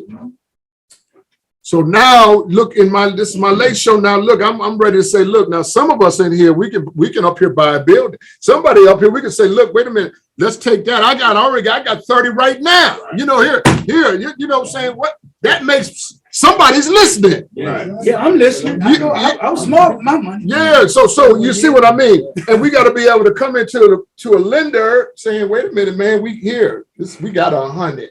Yeah. And this is what we want to do. Right? And we do it our own way, and it would take care of us for the rest of our natural life if we did it right. Yes, sir. I see. I see the vision. I see it. I'm just saying. I've been seeing it for a while. Yeah. So I've been talking to the boys like getting 4 units, Yeah, 6 units. yeah. I'm like, man, we can do this. Yes. But you know, Go ahead. I just want to hop on what you just said. And one of the things that when I came out, I went to talk to my financial advisor, man. I took on this here Hmong guy. And he was a refugee from there. And he knew when he was asking me the question, I was uncomfortable with the question. He said, well, look, where you been for 30 years? You ain't been working. Yeah, right. No, nothing like that. Right. And he said, well, okay, after these 30 years, what was you doing? Right. I said, I'm just living. Thought he would get it on because he's a refugee himself. He knew that coming to America, you had certain things you didn't come. So I finally, the next day when I met with him again, I finally came and said, well, look, there was a gap in the way I was talking to you because I've been locked up for 31 years. Right. And he said, oh, I got it. Yeah. He said, I got a thing for you. Right. He said, I'll tell you what I'm going to do. Stay with our bank because I was taking my money up out of his bank. I was going to go. To a different, make it kind of closer. Sure. But he sit there and pitched this to me. He said, man, since you told me that, right, we have a program the way I'm gonna give you $2,000 to put up in here because you have no credit, young man. Nobody gonna do nothing with you. That's right. Let me let you know that now. Right. Nobody. Right. He said, but what I'm gonna do, I'm gonna give you $2,000. We're gonna put that up there right now. You pay me, $100 every month until that paid off. Then I give you that $2,000 back in your thing and establish that credit for you. Right. Now you got this institution with us. Right. Now you on the road. And he told me every time I use my credit card, use it in a certain way. Use it not with cash and nothing like that. I always use it as credit. Because those things will go against that point on you. So when he said that let me know that, hey, man, this dude have my best interest at heart. And the thing is that a lot of guys coming out that's not aware of that. So now he told me, he said, I guarantee you within the 2 years, Dwight, your credit score will be. How long did it take you? It took me about 2 years before my credit score reached almost 7. It don't take long. It don't take long. And it's easier. My credit score gets all high. All right. But I used prepaid credit card. That's what he's talking Yeah, and I used it, Yes. stand under a third, there's a formula to it. Yes. Make sure you pay, I used that and within about 10 months, my credit was good enough to get a credit card. Now, let me show you something, just on the credit card tip, and I'm just going to throw this out to you, and we're almost done. This is meeting number 4. Yeah. So like with my credit cards, I have them so long, I never miss a payment. I'm sensitive to that. So now I call my credit card people and say, you know what? That 22% is too high. 18% is too high. Yes. And I said, I'm thinking about closing my account with you. I appreciate you. Well, I'm thinking about closing it. If you can't get me down to around 10 or 12, I put 10 out there. But I would go for 12. You get what I mean? Yeah. But I put 10 out there, I would go with 12. If you can't get me down to that, then I'm gonna just keep looking elsewhere. I did that with a Target card. My Target card is also a MasterCard. I did it with Target. Their interest is 22%. I brought that thing down to 11.5%. Yeah. Just by asking them. But then they look and see, all right, here is this guy don't never miss a payment. Right. And whenever I owe a little bit, I pay the whole thing. I don't just pay the payment. Right. Yeah, I'm paying you the money, boom. Right. Yeah. You know, and closing that out, Yeah. they call zeroing out my account. They and the operators will look at when they talking to me on the phone, they'll say, "Oh, Mr. Price, you want to zero out?" I don't have to say nothing because they know I don't want to make payments. Payments is Interest. it's good if you need to, and you know what you jigger, then this builds you. But I don't really want to make payments. I just want to pay you. So I might agree to a year, but in my mind, I'm doing this in 90 days. That's right. You see, and then I'm paying that much. So that way, yes, and then that way I'm cheating them out of their money they would have from interest. Yeah, from the interest. So I could see y'all, some of y'all going to sleep on me here.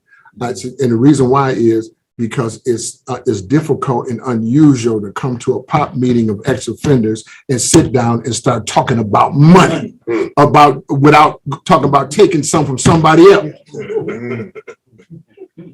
And what we're talking about here is thinking about ways to become wealthy. Yeah.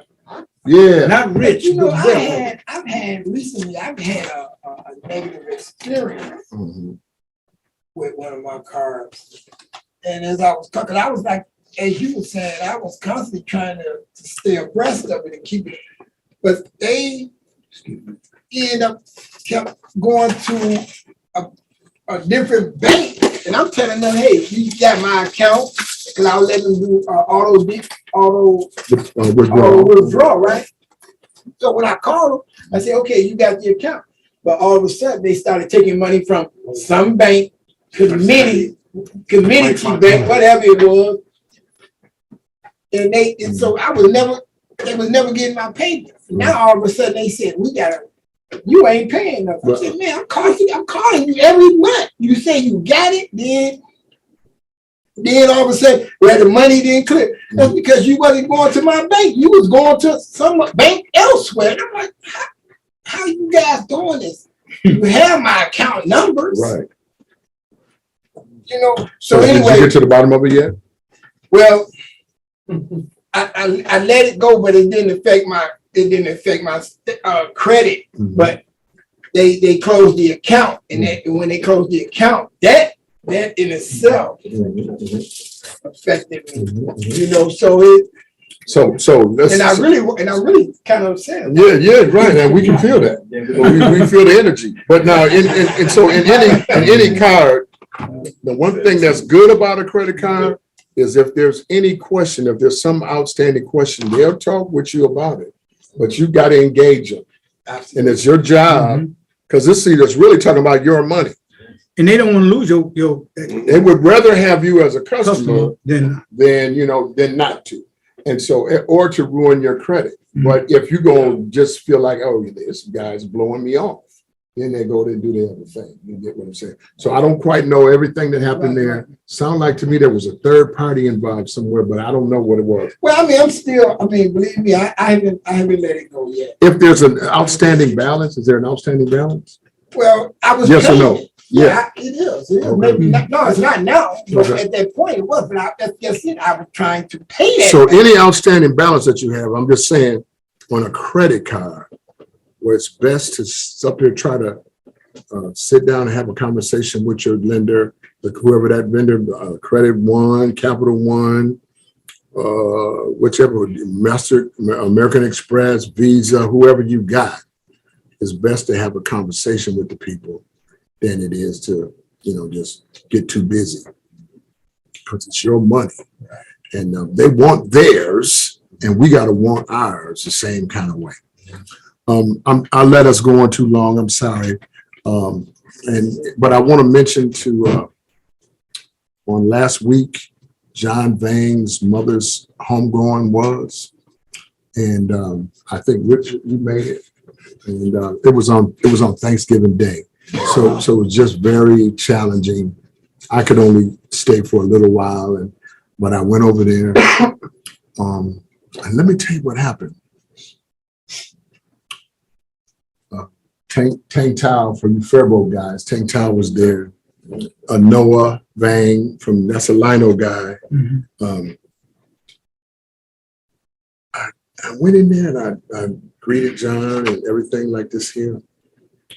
And this one guy was chanting and singing. And they were burning incense and singing and chanting. They had pictures of her all around her life. And what they were doing is sending her spirit on in a good way. They go for 2 straight days. Was it native? Asian. They'll go for 2 straight days. And I never attended Asian homegoing. I came in there and I went to give money. And when I went up to give some money just to help out, John is right here on me and Noah, both pop guys. They both dropped down to their knees and they held their hand out like this. And John just kept saying, he said, you don't have to do this, but we just are so grateful for you to do this. And thank you. Our mother, she thanks you. We thank you. Our family thanks you. And they just kept praying, just praying and chanting and praying and chanting. And then they kind of came up like this. I had them both around my arms like this. And man, I welled up, man, because it was so powerful. It was different. Right. And you get it? Yeah. My spirit was up because I loved them and their mom. I had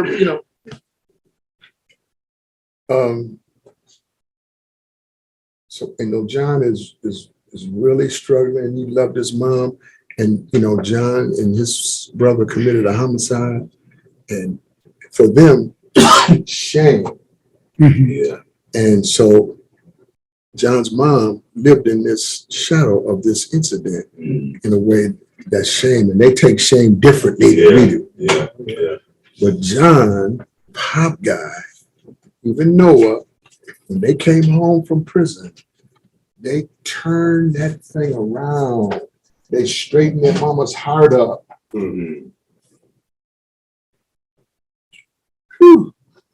And where she was proud of them. And so now here they were in order, operating in order, on point. Somebody say on point. On point. Doing what they were supposed to be doing in their tradition. I'll tell you something, man. I had to go sit down in my seat for a minute because then all of a sudden, all the things I should have shed a tear about, but never did, seemed like they came over me. Huh? And I was just sitting there like this. I was just thinking, wow, I didn't want to put my head on. I was just, and then when I finally pulled myself together, I said, ooh, I need to duck out of here and get on back. So I think while I was leaving, you was coming. I'm so glad you made it over there. You hear that? Because they needed to know. And we would have did something together like we normally do, except that it was Thanksgiving. Will was in Texas. And so Will, just briefly tell us, how did you have a good time when he was going? I did. First, I want to say though, but it made a powerful impact on John that y'all was there because I talked to him. Oh, good. And he talked about it. He said, yeah, man, Richard came, Pops came. He named y'all too. All right. And we talked, and he said he understood those who couldn't make it. And I reminded him that, well, how we do. We talk about, all right, who all going? And hands up, and some can't go. But those who can't go, those who do go, carry those who wish they could go also. And I said, they had my spirit there also. Yeah. And I said, John, I don't want you to forget how we do it. Yeah. And Good. So I told him, I talked to him, and I told him I love him, man. We have a relationship, he and I, that goes back, and I reminded him, man, that we used to be in that same leaky boat together. That's right. You know what I mean? Right. And I said, so we go back, and now we all on shore, living our best lives. And John worked for the government talk, himself. man. He's doing good. He's doing good. And he But said he was gonna come through here too, once he said Dean's got a little bit, cause he said he's still struggling. He said he's still going through it. yeah, he got some things going on. I got over 5,000. This is what Dex says. Dex say he already got the 5. Okay. So man, he got 60. All right, don't worry about that stuff. Yeah. Come on. What's important is us. Yeah. Come on. And Pat Nunn is here. Can y'all believe it? Can y'all believe Pat Nunn is here? A little more? Now, guys, we can go to more down. Come this way. No, we gotta come down. Okay. I will I will balance my family values. balance my family values My goal. with my goals. I will I will get my booster shot get my booster on shot December 11th. on December 11th Between 1 and 4. between 1 and 4. I will I will tell Wayne tell Wayne what time I'm gonna be here. the time I'm gonna be here. I will I will strive to make all relationships strive to make all relationships win-win, win-win, no deal. no deal. I will, I will, under every circumstance, under every circumstance, maintain a positive attitude. maintain a positive attitude. I will I will get my 5,000. get my 5,000. Enjoy my life Enjoy my with a life sense of humor with a sense of humor while taking advantage of my opportunities while taking advantage of my opportunities and learning correctly from my misfortunes. and learning correctly from my misfortunes. Just think about what you just said. Yes, sir. I will I will act upon circumstances act upon circumstances rather than have them act upon me. rather than have them act upon me. I will I will on a daily basis on a daily be basis proactive with my goals. be proactive with my goals. I will I will protect myself protect myself from the variant. from the variant. Be here Be here December 11th, December 11th, 1 to 4. 1 to 4. Get my booster. Get my booster. That's it. I will I will always protect my wisdom, always protect my wisdom, my body, my my health, health, and my happiness. and my happiness. I will I will bring my family to. bring my family to. I will I will stay principle centered stay principle centered, and maintain a positive circle of influence. maintain a positive circle of influence. I will I will daily learn, daily learn, commit, and do. and do. I'm going to get my money I'm gonna get my money in the right way. in the right way. I will I will act according to the POP Leadership Institute, act according to the POP Leadership to be Institute, productive in my community be productive in my community and my private life. and my private All right, life. now hug somebody, help clean up. All right.